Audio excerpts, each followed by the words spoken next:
শুভ মধ্যাহ্ন।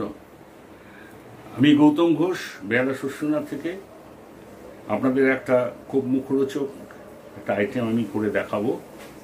আশা করছি আপনাদের সকলেই ভালো লাগবে, কারণ এখন এই মুহূর্তে কাঁচা আম খুব অ্যাভেলেবেল এবং খুব কচি, যার আঠিটাও খুব শক্ত হয়নি। সেই অবস্থায় আমি একটা করব টক মিষ্টি স্বাদের খুবই মুখরোচক ম্যাঙ্গো ক্যান্ডি।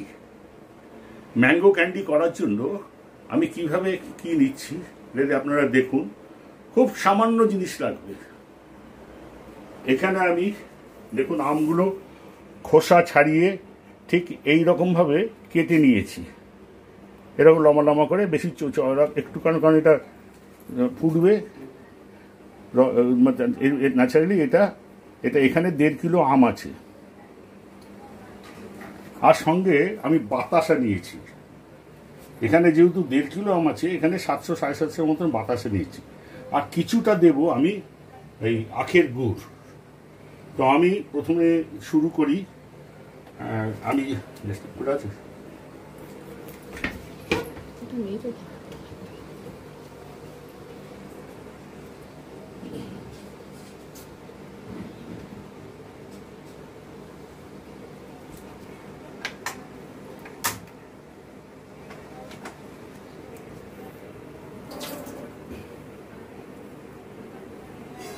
যেহেতু আমটা অনেকটা 1.5 কিলো মতন আছে, একটুখানি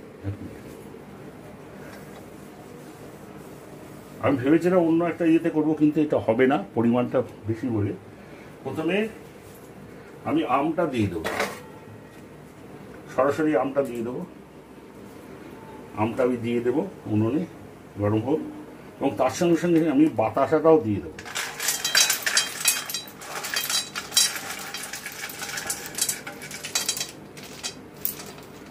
আমি একটু অন্য পদ্ধতিতে করছি, কারণ আপনারা জানেন আমি নানা রকম আচার তৈরি করি, নানা রকমভাবে, যত রকম এক্সপেরিমেন্ট করে করে কোনটা কত ভালো লাগবে।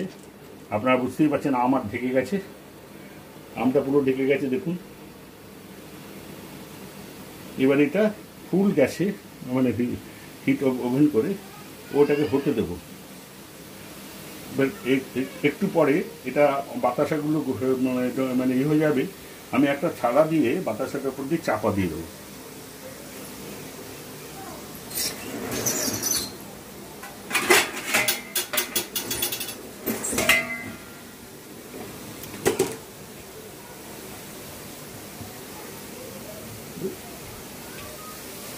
আমরা নিজেরা আওয়াজ পাচ্ছি দ্রুত করছে, মানে ওর থেকে অটোমেটিক গরম হতে যাচ্ছে। যেহেতু খুব কচি আম, 10-15 মিনিটের মধ্যেই হয়ে যাবে।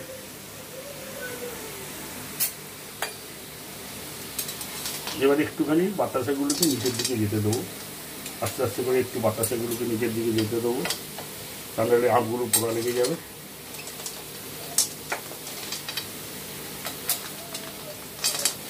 বাতাসাটা দেওয়ার কারণ আমি গুড় দিয়ে করতে পারতাম, পুরোটা চিনি দিতে পারতাম, কিন্তু এর যে একটা স্ট্রাকচার আসবে, যে স্ট্রাকচারটার জন্য এমনি ইটসেলফ একটা অন্যরকম হবে। আর এই বাতাসাটা কিন্তু আমি গুড় বাতাসা নিয়েছি, পিওর গুড় বাতাসা।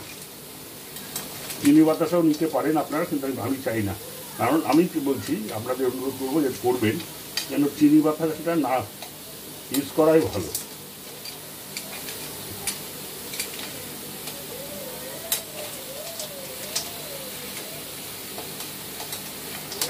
আচ্ছা, তাহলে আমি এইবারে এই যে করেছি, এবারে আমি এটাকে আমি কেটে কেটে করছি।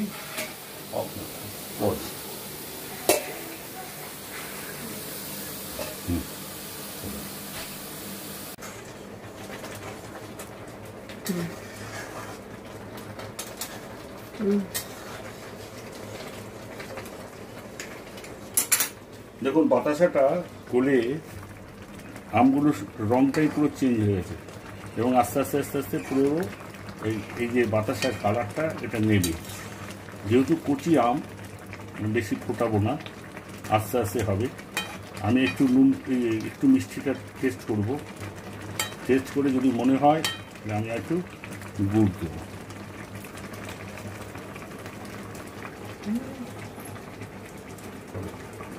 নুনটা আমি পরে দেবো, পরে।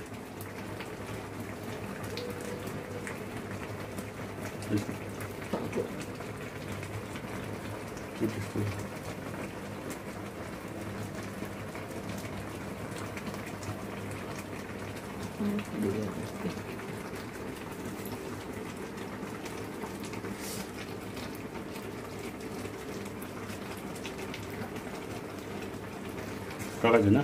টক আছে। তাহলে আমি একটু গুড় দেবো, একটু বাতাসা দেবো, একটু গুড় দিই।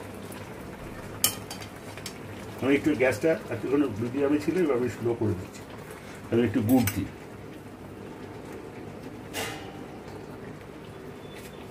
খুব টক, এখনকার আম তো টক হবেই, যদিও এখনো নুন পড়েনি।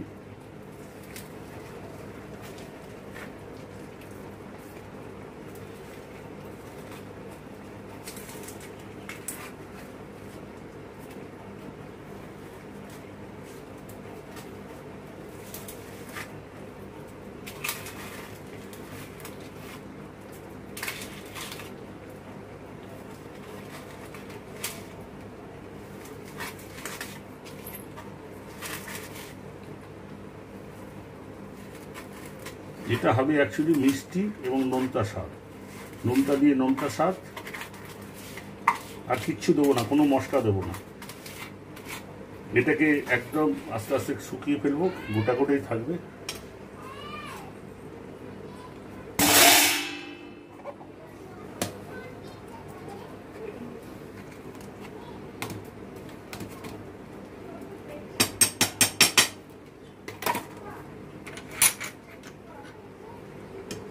এটা অল্প আছে করবো, না এটা তাড়াতাড়ি আমটা গলে যাবে, আর যতটা সম্ভব কম নাড়াতে হবে।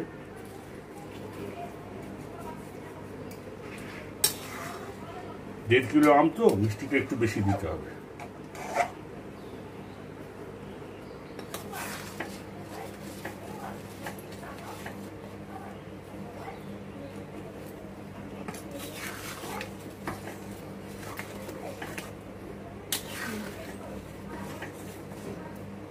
এবার আমি একটু পজ দিচ্ছি, আবার পরবর্তীতে আসবো। হ্যাঁ, এইবারে আমার প্রায় একদম শেষ। মাঝখানটা একটুখানি মানে ইয়ে হচ্ছিল, ওই ব্যালেন্স করার জন্য নুনটা কতটা দিতে হবে না দেবে টেস্ট ফেস্ট করে। এর মধ্যে এমনি সাদা নুন দিয়েছি 1.5 চামচের মতন, আর 1.5 চামচের মতন বিট নুন দিয়েছি।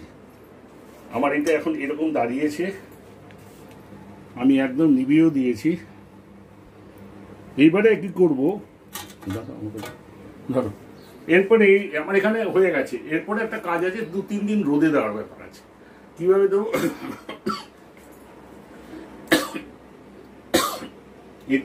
এই থালার মধ্যে একটু সামান্য সর্ষের তেল মাখিয়ে